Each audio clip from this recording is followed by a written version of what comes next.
संगत जी प्यार से कहना जी, धन निरंकार जी। साथ संगत जी,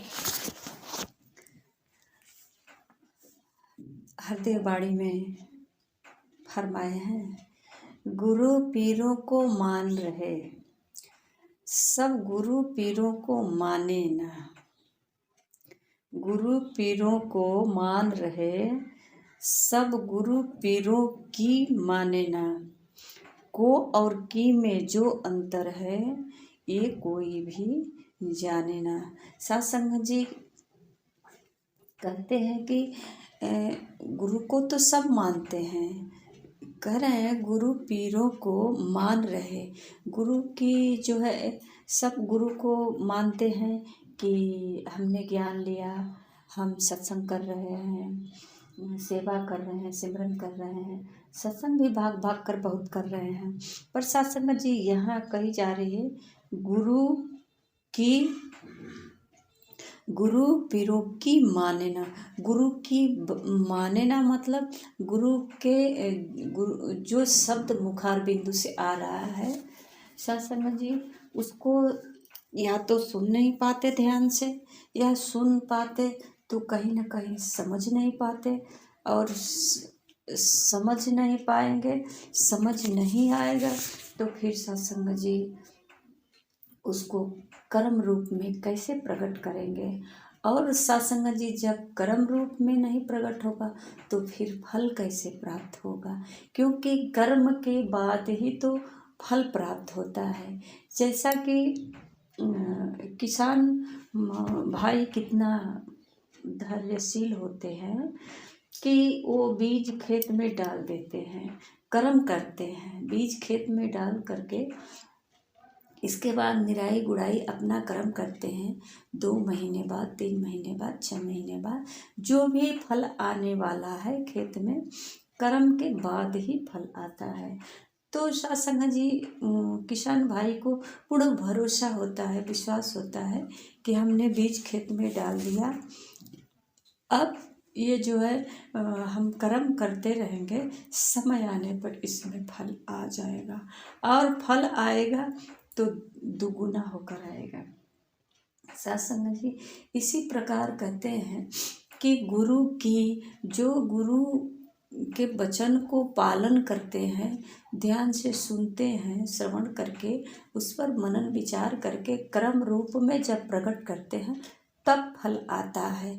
तो साथ संगत जी केवल गुरु को मान लेते हैं, जैसा कि हमने मान लिया कि मक्का हो या चना हो या गेहूँ जो भी है, इसको हमने माना कि हम खेत में इसको जो है खेत में बो देंगे तो इसमें से अंकुर निकलेगा, और एक गेहूँ के अंकुर से इसमें मतलब 20-25 दाने तो निकल ही सकते हैं।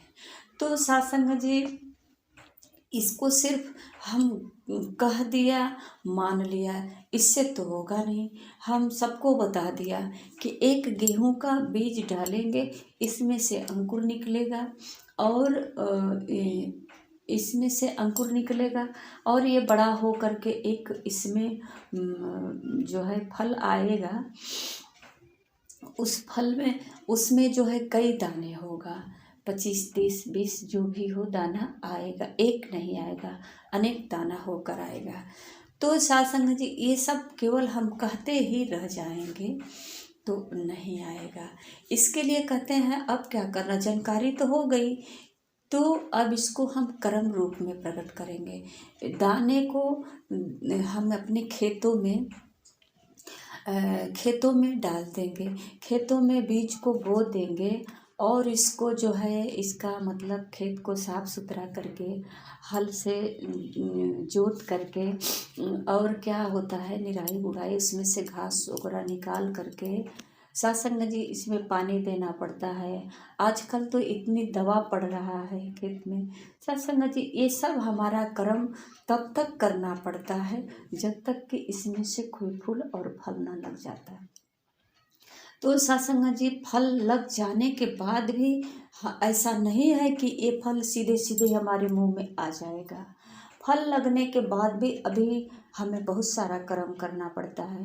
उसको काट कर अपने घर लाना पड़ता है। उसको जो है बीज दाने को निकालना पड़ता है, उसमें भूसा होता है, भूसा अलग करना पड़ता है, दाने अलग करना पड़ता है। फिर उसको अच्छे से चून करके फिर हम देते हैं मशीन में, जो पीस करके आटा बना देता है। गेहूं को पीस करके आटा बना देता है, और आटा घर में आता है फिर भी नहीं हम खा पाते हैं। इसको गूंथते हैं, रोटी बनाते हैं, बड़ी सारी परिश्रम करने के बाद ये फल हमको खाने को मिलता है। तो साथ संगत जी, इतना कर्म जब सामने आता है तो हम इसको खाते हैं, तब हमें भूख मिटती है, मन की तृप्ति होती है। और साथ संगत जी, दूसरा व्यक्ति भी कहता है बहुत सारा परिश्रम किया है, बहुत मेहनत किया है, इनके घर में बहुत सारा धन का उपज हुआ है। तो साथ संगत जी, कुछ इसी तरह से हमारे गुरु के मुख से जो हमें ज्ञान रूपी बीज मिलता है, तो उसे क्या करना होता है, सदगुरु के मुखार बिंदु से एक एक शब्द का सत्संग जी, हमें केवल ज्ञान ही होता है कि इस ज्ञान रूपी बीज का करना क्या है, कैसे इसको जो है हमें निराई गुड़ाई करना है, कैसे इसको जो है हमको मनन विचार करके इसको कर्म रूप में प्रकट करना है। और सत्संग जी, जब हम कर्म रूप में प्रकट करेंगे तो साथ संगत जी तब फल आएगा। पता नहीं ये गेहूं की बाल की तरह हमको फल आते ही तुरंत खाने को मिल जाएगा, या फिर इसमें भी परिश्रम करना पड़ेगा। तो साथ संगत जी, ये जो है प्रैक्टिकल किसान भाइयों ने अपने आँखों से देखा और हाथों से किया, कर्म परिश्रम किया, और साथ संगत जी तब इनको जाकर कहीं चैन की नींद सोए और चैन मिला कि हमने जो बीज लगाया उसका अच्छा फल पाया है। सत्संग जी, इसी प्रकार भक्त जो होते हैं, जो सतगुरु की मानते हैं, सतगुरु की एक एक शब्द कहते हैं, शब्द गुरु है मति है चेरी। सत्संग जी, ये ज्ञान गुरु है, ये कहते हैं शब्द ये विदेह होता है, मतलब कि जो साकार रूप में हम देख रहे हैं, ये साकार गुरु जो है शब्द ही है।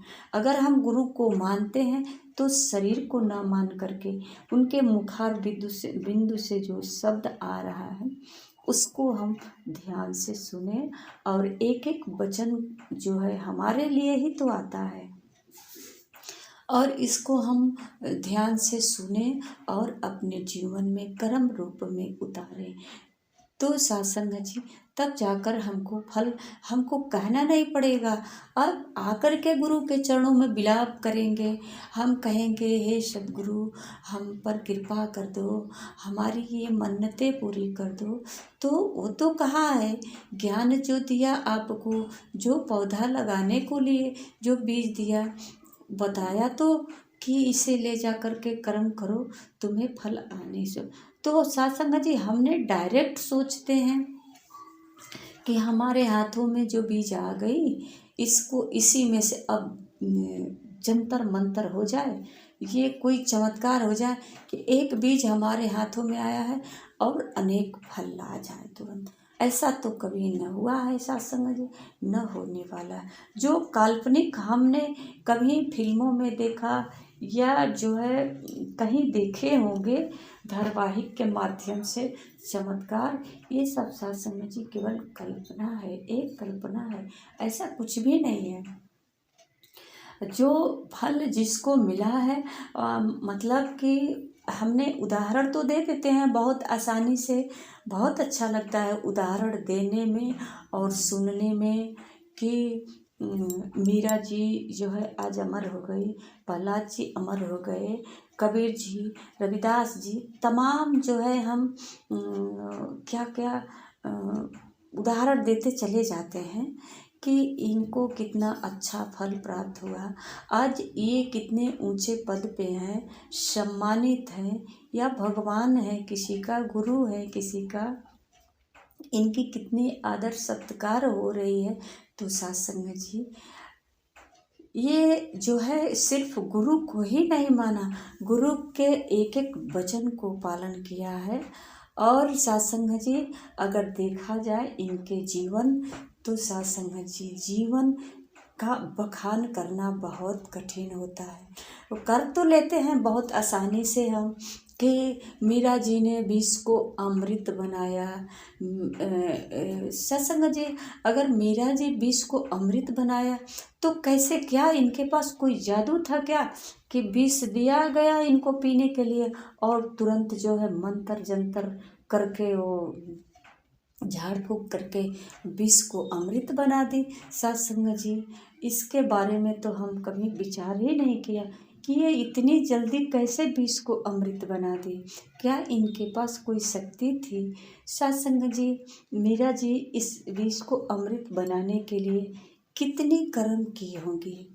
और सत्संग जी, मीरा जी का जीवन कैसा था, एक राजघराने की लड़की जो कितने सुख संपत्तियों की महारानी थी, राजा की रानी। और सत्संग जी, ये आनंद को प्राप्त करने के लिए, अपने गुरु के वचन को पालन करने के लिए कैसा जीवन जिया। सत्संग जी, ये जो गुरु के मुखार बिंदु से मतलब जो ज्ञान रूपी बीज मिला, उसको किस तरह से कर्म रूप में प्रकट की मीरा जी, चाहे प्रहलाद जी किए, कितने इनके जीवन में मतलब अब कहा जाए कि संघर्ष किए। तो सत्संग जी, संघर्ष बस की बात नहीं है, आपने समर्पण किया है। जितने हम भक्तों का मिसाल देते हैं, उदाहरण देते हैं, ये सब भक्त जो है सत्संग जी समर्पण से जीवन जिए हैं, समर्पण कर दिया प्रभु परमात्मा को। और समर्पण करके ये संसार में आने वाली सारी समस्या का सामना केवल जो है मीरा नहीं की, कबीरा नहीं किए, प्रहलाद नहीं किए। प्रहलाद जिसको ये जीवन समर्पण किए, मीरा जिसको जीवन समर्पण किए, इन सारी समस्याओं का सामना उन्होंने किया। मीरा अपने प्रियतम गिरधर, गोपाल, कृष्ण, मुरारी या जो भी भगवान कृष्ण को कहती हैं और समर्पण की, तो सारी समस्या का सामना गिरधर गोपाल ने किया। सत्संग जी, जो भी अपने गुरु के चरणों में आया और जैसे ही ये ज्ञान रूपी बीज इनके हाथों में आया, इसको जो है सत्संग जी कर्म रूप में अपने ये जो है कर्म क्षेत्र में इसको बोया और इसमें मतलब अपना कर्म किया। जैसे गुरु ने आदेश दिया उस आदेश का पालन किया और सत्संग जी आने वाले हर तूफान का सामना वो किया। जो इस बीज को दिया, जो ज्ञान को दिया, जिसको समर्पण किया भक्त ने। सत्संग जी, आज हमारे जीवन में सद्गुरु माता सुदीक्षा जी का आगमन हुआ है। आप जी ने जो ज्ञान रूपी बीज डाला है, यही आशीर्वाद, यही कृपा आप बनाए रखना कि जो भक्त हैं आपके चरण में जो आपसे ज्ञान प्राप्त किए, ये ज्ञान का विचार मतलब कि जो आपने शब्दों में जो आपने सुनाया, इस शब्द को सुने समझे विचार करके ये कर्म रूप में प्रकट करें, ताकि आने वाले अपने सारी समस्या का समाधान खुद नहीं करना पड़े। जो आपकी शब्द रूपी शक्ति भक्तों के पास आई है, हमारे पास आई है, हे सद्गुरु सच्चे पातशाह, इसके सामना तो ये शक्ति करेगी। हमारे पास कहाँ से ऐसा समर्थ है जो हम कर सकते हैं। तो सासंग जी, ये नाजुक है, ये बहुत कोमल है। इसलिए सदगुरु जो है ज्ञान बीज डालने से पहले कहा कि अपने आप को समर्पण कर दो।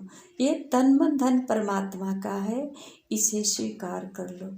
अगर ये तन मन धन परमात्मा को समर्पण कर देते हो तो अब समस्या की समाधान तुम्हें नहीं, इस तन मन धन को नहीं, ये तो करने वाला सर्वशक्तिमान सतगुरु अब साक्षी हो जाता है, देखता भी है और समस्या का समाधान करता भी है, क्योंकि ये सर्वज्ञ है, सर्वव्यापी, सर्वशक्तिमान है।